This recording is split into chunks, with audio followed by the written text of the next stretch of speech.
ये कहीं ना कहीं मुसलमानों के खिलाफ, मुसलमानों के विरोध में जो है बिल।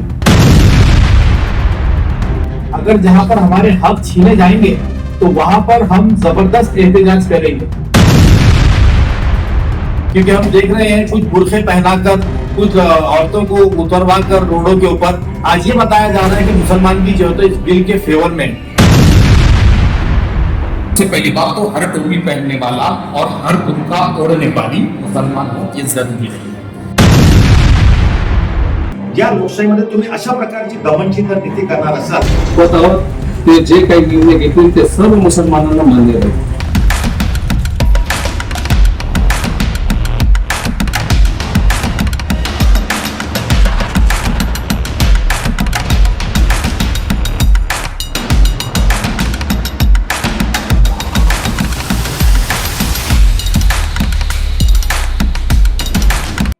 सर आपलं खूप खूप स्वागत आहे युसीएन न्यूज मध्ये.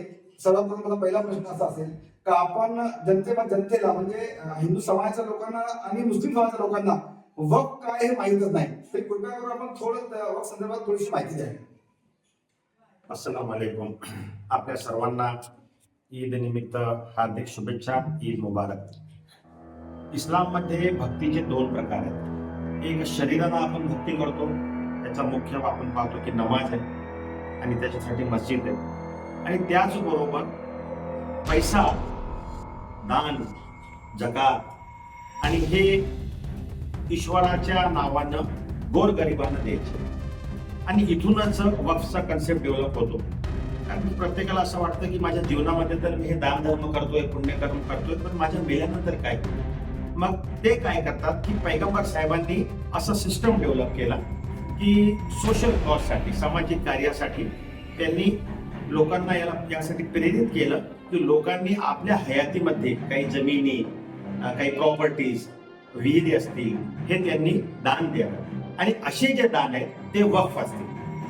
तर इथूनच वक्फचा कन्सेप्ट झाला. म्हणजे वक्फ हा मुस्लिम समाजाच्या इबादतचा, प्रार्थनेचाच एक भाग. नासिर भाई आपका यूसीएन में बहुत बहुत स्वागत है. सबसे पहला सवाल मेरा ये है कि अभी जो है तो सदन के अंदर वक्फ बोर्ड के ताल्लुक से जो है तो अभी वोटिंग होने वाली है और सब खासदार लोग जो है तो खासदार जो है तो वहां पर अपने अपने ख्यालात, अपनी अपनी बात वहां पे रख रहे हैं. इसके वक्फ बोर्ड के बिल के ताल्लुक से आपका क्या कहना है एज ए MIM के पदाधिकारी नाते? देखिए, सबसे पहले आपके चैनल के माध्यम से सभी देशवासियों को ईद की पुरखुरूज मुबारकबाद पेश करता हूँ. और जैसा कि आपने कहा कि वक्फ अमेंडमेंट बिल जो है तो अभी थोड़ी देर पहले किरण रिजिजू ने जो है तो पेश किया है, उसके ऊपर बहस जारी है. लेकिन मैं समझता हूँ कि ये वक्फ अमेंडमेंट जो बिल लाया गया है भाजपा सरकार की तरफ से, ये कहीं ना कहीं मुसलमानों के खिलाफ, मुसलमानों के विरोध में जो है तो ये बिल है. भले ही वो कितनी बड़ी बड़ी बातें कर ले या कितना भी उसको अच्छा बताने की कोशिश करे, लेकिन वो जाकर मुसलमानों के खिलाफ ही बिल होने वाला है, क्योंकि उसके अंदर ऐसे प्रावधान रखे हैं उन्होंने जिससे कि प्रॉपर्टीज को आसानी से जो है तो मुसलमानों से छीना जा सकता है.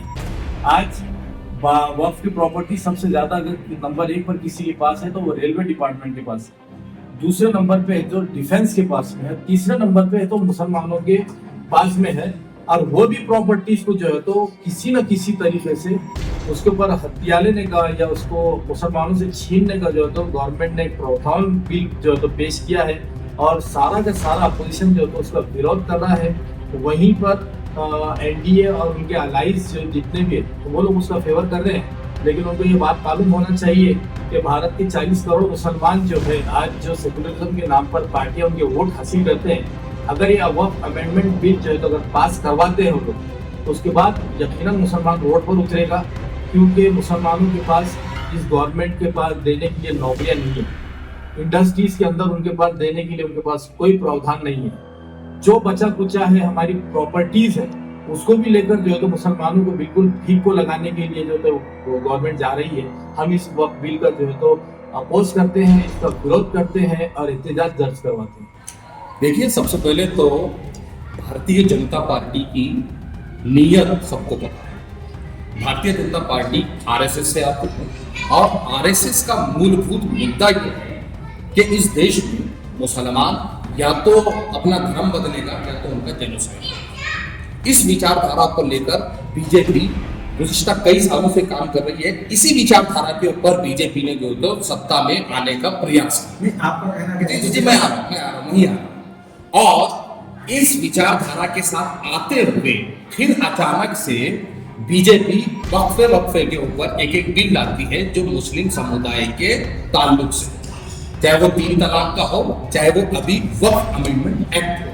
और जब ये एक्ट लाती है तो ये बताने की कोशिश करती है कि ये मुस्लिम समाज के हित में है, और इनका माजी इस बात की इजाजत नहीं देता कि इनके मुद्दे मुस्लिम समाज के हित में। आपली संसदेत वक्फ बिल अमेंडमेंट बिल सादर करण्यात आलेलं आहे आणि त्याच्यावरती खूप चर्चाही चालू आहे. माझं म्हणणं आहे तर कोणतंही बिल कोणत्याही एखाद्या समाजाशी जर निगडीत असेल तर त्या समाजाला विश्वासात घेऊन त्याच्यावरती चर्चा करायला हवी आणि त्याच्यात जे काही त्रुटी असतील, त्याच्यात त्या समाजाच्या ज्या भावना असतील त्या लक्षात घेऊन त्याच्यावरती जे अंमलबजावणी करायला पाहिजे असं माझं मत आहे.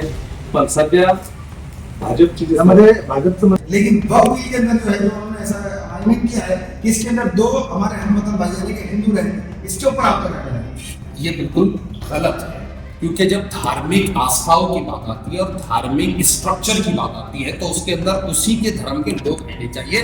जिस तरह से आपने राम मंदिर कमेटी की बात की और दूसरे कमेटी की बात की, ऐसा क्यों होता है कि जब भी मुसलमानों की बात आती है तो आप धार्मिक आजादी के नाम पर गैर मुस्लिमों को उसमें इंटर करते हैं। यहाँ पर एक बात और ऐड करना चाहूँगा, सिर्फ मुसलमानों के साथ ये मुद्दा नहीं है, आज बुद्ध गया का मुद्दा चल रहा है, उसमें भी लड़ाई इसी बात की है कि वो चाहते हैं कि बुद्ध गया की जो कमेटी है उसमें भी लोग हैं मुस्लिम हो, जो बौद्ध ना हो, जो ब्राह्मण हो। तो आखिर क्या बचा है कि आप अल्पसंख्यकों की हर कमेटियों में और धार्मिक कमेटियों में खास करके गैर मुस्लिमों को भरना चाहते हैं। ये बिल्कुल गैर संवैधानिक है और उस धर्म की आजादी को तोड़ता है। इसमें सर देखिए अभी जो है तो जैसे कि हम जानते हैं राम मंदिर हो गया, शिरडी का मंदिर हो गया, या बालाजी मंदिर हो गया, यहाँ पर जो है तो जो उनकी कमेटी रहती है या बोर्ड रहता है उसके अंदर जो है तो पूरे हमारे हमवतन भाई यानी हिंदू भाई रहते हैं। लेकिन इसके अंदर जो है जो बिल आ रहा है इसके अंदर वो जो बोर्ड रहेगा उसके अंदर 2 हिंदू लोग भी रहेंगे, ऐसा उनका कहना है। ये ताल्लुक से आपका क्या कहना है? देखिए हमारा यही बोलना है कि जहाँ पर भी हिंदुओं के बोर्ड से मंदिरों की ट्रस्ट है, जहाँ पे किसी और समाज के ट्रस्ट है, वहाँ पर उन्हीं के समाज के लोगों को रहना चाहिए, ये हमारा भी मत है। और जहाँ वक्फ बोर्ड की बात है वहाँ सिर्फ मुसलमानों का इख्तियार है तो वहाँ सिर्फ मुसलमान रहना चाहिए।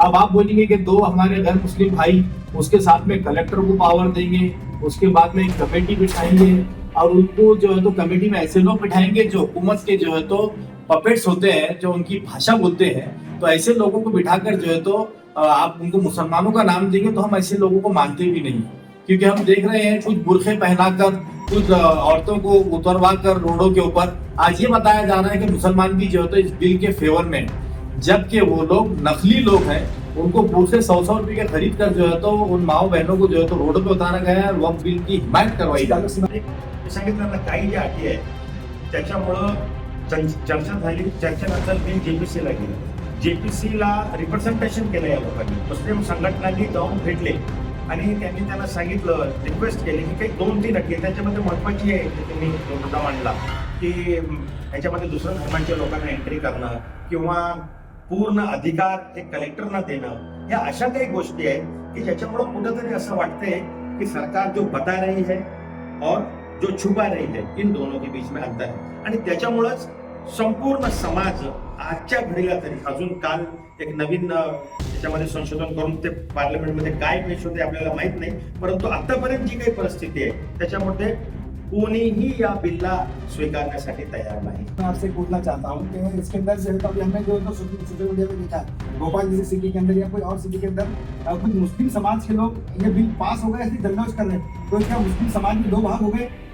बिल्कुल भी नहीं हुए। जो सही तबका है, जो समझता है कि मुसलमानों से इनका हक छीना जा रहा है और मुसलमानों को जो है तो इसका बड़ा खामियाजा भुगतना है, तो वो सारे के सारे लोग, मैं समझता हूँ कि 99% जो लोग हैं वो इसका विरोध कर रहे हैं। और ये 1% लोग जो है जो जिनको मालूम ही नहीं है कि वक्फ बिल क्या है, इसके नुकसान क्या है, वक्फ अमेंडमेंट में क्या इनके लिए नुकसान की चीज़ें लाई गई है, तो ऐसे लोग रोडों पर उतर कर एहतजाज कर रहे हैं। और मैं समझता हूँ कि ये भाजपा के जो स्पॉन्सर्ड है, इन्होंने लेडीज जहाँ है, हो सकता है उसके अंदर गैर मुस्लिम भी हो सकती है, उनको बुर्के पहनाकर उतार दिए। कुछ दाढ़ी टोपी वाले जो है तो हमेशा देखते हैं हम चैनल के ऊपर भी चाहते हैं, जो भाजपा की भाषा बोलते हैं, ऐसे लोगों को उतरवा कर उन्होंने जो है तो इसके अंदर वो किया है। यही वो लोग हैं जो ट्रिपल तलाक का भी फेवर कर रहे थे। तो ऐसे समाज के अंदर भी कुछ लोग हैं जिनको नुकसान और फायदे की जरा भी मालूमात नहीं, परवाह नहीं है, लेकिन वो भाजपा के सुर में सुर मिलाते हैं, वो उनको मुबारक। लेकिन अगर बिल पेश किया गया तो मैं समझता हूँ कि 99% लोग जो है तो रोडों पे उतर कर एहतजाज करेंगे हिंदुस्तान के अंदर। देखा है कि सोशल मीडिया के ऊपर देखा है कि भोपाल जैसी बड़ी सिटी के अंदर या और सिटी के अंदर देखा है कि मुस्लिम समाज जो है तो बड़े जोरों शोरों से जो है तो उल्लास के साथ में नारे लगाते हुए खुशियाँ मना रहा है। तो इसका मतलब ये हो गया कि मुस्लिम में दो सेक्ट हो गए, जो एक सेक्ट जो है तो खुशियाँ मना रहा है, एक सेक्ट जो है तो विरोध में आंदोलन कर रहा है। देखिए, सबसे पहली बात तो हर टोपी पहनने वाला और हर बुर्का ओढ़ने वाली मुसलमान को ये जरूरी है। नंबर 2, इस देश में इस बात को सब अच्छी तरह जानते हैं कि बीजेपी पैसों के दम पर चलती है और मुसलमान कहीं जगह दारिद्र रेखा से नीचे है, तो वो 500 और 1000 रुपये के लिए हो सकता है सड़कों पर उतर कर बीजेपी का प्रोपेगेंडा प्रमोट करे।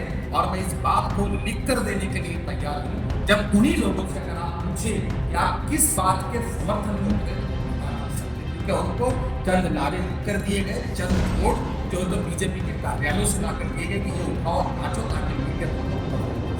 हा फार मोठा गैरसमज आहे जो पसरवला गेला आणि काही लोकांना माहीत नसल्यामुळे देखील असं होत आहे। हे आपण समजलं पाहिजे की भारतामध्ये हा जो कन्सेप्ट मुसलमान लोक जिथं जिथं राहत होते त्यांचे आजोबा पंजोबा त्यांनी आपल्या रक्ताच्या कमाईनं ही जी जागा दिली ही कशासाठी दिली तर यावर मशिदी उभाराव्यात, दर्गा बांधल्या गेल्या, मुख्यत्वे करून शिक्षणाचं कार्य केलं गेलं। आजही अनेक आपण पाहतो सरकारी शाळा देखील त्याच्यावर चालतात, कॉलेजेस आहेत, हॉस्टेल्स आहेत, हॉस्पिटल्स आहेत। तर अशा या सामाजिक कार्यासाठी किंवा रस्ते करण्यासाठी सुद्धा बांधण्यासाठी सुद्धा आश्रम पूर्वी असायचे, त्याला खानका म्हणतात, त्यासाठी ही संपत्ती दिली गेली, ती लोकांनी आपल्या प्रायव्हेट मेहनतीनं कमाईला दिली। इसमें अभी जो है तो पूरी जो जिले के लिए जो पावर रहेगी पूरी कलेक्टर के हाथ में, जिला अधिकारी के हाथ में रहेगी। इस समय आपका क्या कहना है? देखिए, जिला अधिकारी आज कानून के फेवर में नहीं, वो किसी भी गवर्नमेंट के फेवर में चल रहे हैं। मैं बड़ी जिम्मेदारी से बात कर रहा हूँ। हालिया जो है तो विधानसभा का इलेक्शन हुआ, वहाँ पे कलेक्टरों का क्या रोल था, जिन्होंने ट्रांसपेरेंसी जरा भी नहीं रखी, जिन्होंने जो है तो गवर्नमेंट के प्रेशर में आके काम किया। ईवीएम के कई जगह घोटाले सामने आए, कई जगह मालूमात नहीं दी जा रही है। तो ये ऐसे कलेक्टरों के ऊपर क्या भरोसा करेंगे जो किसी गवर्नमेंट की कठपुतली होते हैं। वो कानून से ज्यादा जो है तो भाजपा के हेडक्वार्टर से जो तो चल रहा है मामला। तो ऐसे कलेक्टरों के ऊपर भी हमारे को भरोसा नहीं। लेकिन यकीन मानिए, अगर जहाँ पर हमारे हक छीने जाएंगे तो वहाँ पर हम जबरदस्त एहतजाज करेंगे। और बैरिस्टर असदुद्दीन अवीसी साहब सारे लोगों से यही अपील कर रहे हैं कि ये वक्त की नज़ाकत को आप समझिए। ये इसको हम भी यही कह रहे हैं कि हिंदुओं का हक हिंदुओं को, किसी और समाज का हक उनको भी मिलना चाहिए, और मुसलमानों का हक जो उनके पास है वो रहना चाहिए, ना कि उसको छीनना चाहिए। खास बात समझ में आती है कि जो जिला रहेगा वो जिले के अंदर जिला अधिकारी इसका कंट्रोल रहेगा। तो क्या बोलना आज में जो गोगोई साहब को सुन रहा था, उन्होंने इसके अंदर अमेंडमेंट किया है कि मुसलमानों ने इसका विरोध किया है कि जिला अधिकारी को ये हक नहीं देना चाहिए। तो उन्होंने बताया कि आप जिला अधिकारी से ऊपर वाला अधिकारी इसके हक में रहेगा। बात एक ही है, आप इस अंदाज से बोलो या उस अंदाज से बोलो, ये गलत था, गलत है, गलत रहेगा। क्यों? क्योंकि इसके अंदर सरकार का जो है तो उल्लेखनीय काम बढ़ जाएगा, जिसकी वजह से वक्फ का अपना जो ताकत है, वक्फ की अपनी जो स्ट्रक्चर है, उसको ये भेद करेंगे और इसको वो खराब करने की कोशिश कर रहे हैं, जो मुसलमानों के और वक्फ के हित में बिल्कुल नहीं। ये अगर बिल पास होता है, आज अगर बिल पास होता है तो हिमायन का स्टैंड क्या रहेगा? पूरे देश को शाहीन बाग बना देंगे। हमने पहले डिक्लेयर किया है, हर जगह जो है तो हम जमहूरी तर्ज के ऊपर एहतजाज करेंगे। अगर गवर्नमेंट ने नहीं सुनी तो उसके बाद और क्या तरीके होंगे जो हमारे बड़ी लीडरशिप जो डिसाइड करेगी, हम बिल्कुल उसके ऊपर अमल करेंगे। एज ए वंचित के प्रवक्ता, अगर ये बिल पास हो जाता है तो बहुत सारे आंदोलन हिमायन लिस्ट के लिए आंदोलन कर रहा है, तो वंचित भूमिका इसकी ये क्या रहे? वंचित बहुजन आघाड़ी की भूमिका इसमें स्पष्ट है वंचित बहुजन आघाड़ी पहले दिन से 2024 में ये बिल इंट्रोड्यूस किया गया है, तब से लेकर आज तक इस बिल के खिलाफ ही खिलाफ है, खिलाफ रहेगी। रही बात सड़कों पर उतरकर लड़ने की, तो वंचित बहुजन आघाड़ी सड़कों पर उतरकर लड़ने के लिए भी तैयार है। और अगर खुदा न करे ये बिल पास होता है, राज्यसभा में भी पास होता है और प्रेसिडेंट के पास भी पास होता है, तो वंचित बहुजन आघाड़ी सुप्रीम कोर्ट का रुख करेगी और इस बिल की मुखालफत करते हुए इस बिल को रिजेक्ट करने की और इसको कानून न बनने देने की पूरी कोशिश